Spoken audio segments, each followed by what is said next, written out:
Tagar Institut, Jurnalisme dan Riset.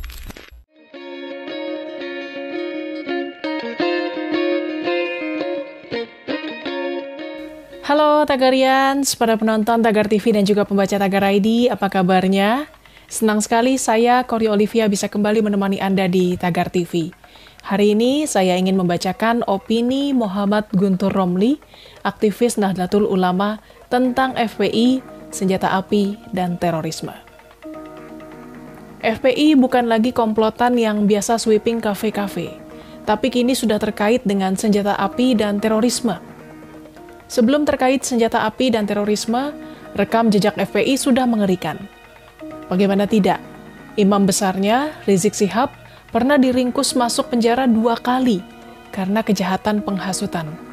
Padahal tidak ada satupun ormas dan organisasi di Indonesia yang dipimpin atau menokohkan bekas narapidana. Apalagi pernah tersangkut kasus yang sama 2 kali. Sekretaris Umum FPI Munarman juga pernah mencicipi dinding penjara puluhan bulan. Mantan pembela HAM yang kemudian melanggar HAM dengan dijebloskan ke penjara. Kini FPI tampil dengan citra yang mematikan terkait senjata api dan terorisme. Ini bukan fitnah atau kabar bohong atau hoax. 6 orang dari gerombolan FPI terpaksa didor mati oleh petugas polisi karena mereka menyerang polisi dengan senjata api. Ini kejahatan yang tidak bisa dibela. Pencopet tidak bersenjata yang tertangkap oleh massa saja bisa jadi bulan-bulanan masa. Karena bikin geram, marah, apalagi yang bersenjata api. Penegak hukum pasti akan melakukan tindakan tegas kalau ada yang menyerang dengan senjata, apalagi senjata api. Pilihannya cuma 2, ditembak atau menembak, dibunuh atau membela diri. Saya tidak paham pada mereka yang masih membela gerombolan FPI yang menggunakan senjata api itu. Mereka dibela karena ditembak mati polisi. Kalau polisinya yang mati, apa mereka juga akan koar-koar soal pelanggaran HAM? Atau cuma bilang, itu resiko tugas. Saya malah bersyukur yang mati itu perusuh NKRI yang menggunakan senjata api, bukan polisi. Aparat penegak hukum yang tegas harus kita lindungi untuk menjaga negeri ini. Kalau perusuh NKRI, apa gunanya dibela? Malah mereka akan terus bikin rusuh negeri ini. Di hadapan kasus penembakan mati 6 gerombolan FPI ini hanya ada 2 versi. Percaya versi polisi atau versi FPI. Saya percaya versi polisi. Karena rekam jejak polisi tidak pernah membunuh FPI selama ini. Mereka terbukti benar selama puluhan kasus berhadapan dengan FPI. Bahkan imam besar FPI sudah terbukti di pengadilan bersalah dan divonis penjara 2 kali.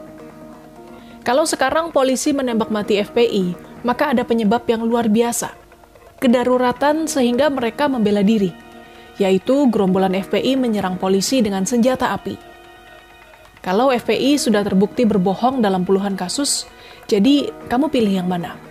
Percaya institusi negara NKRI Polri, atau ormas tidak jelas yang punya cita-cita kedaulatan khilafah Islamiyah seperti FPI ini? Kaitan FPI dengan jaringan terorisme sebenarnya bukan informasi baru. Sejak tahun 2000-an sudah ada informasi kaitan orang FPI dengan jaringan terorisme.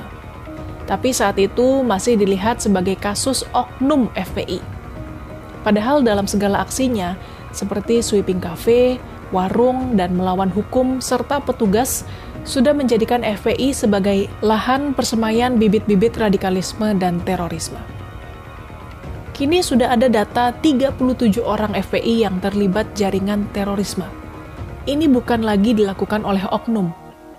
Negara harus melihat secara cermat, FPI bisa menjadi penyuplai, agen atau broker yang mengirimkan anggotanya untuk menjadi teroris yang sesungguhnya setelah berlatih bersama FPI.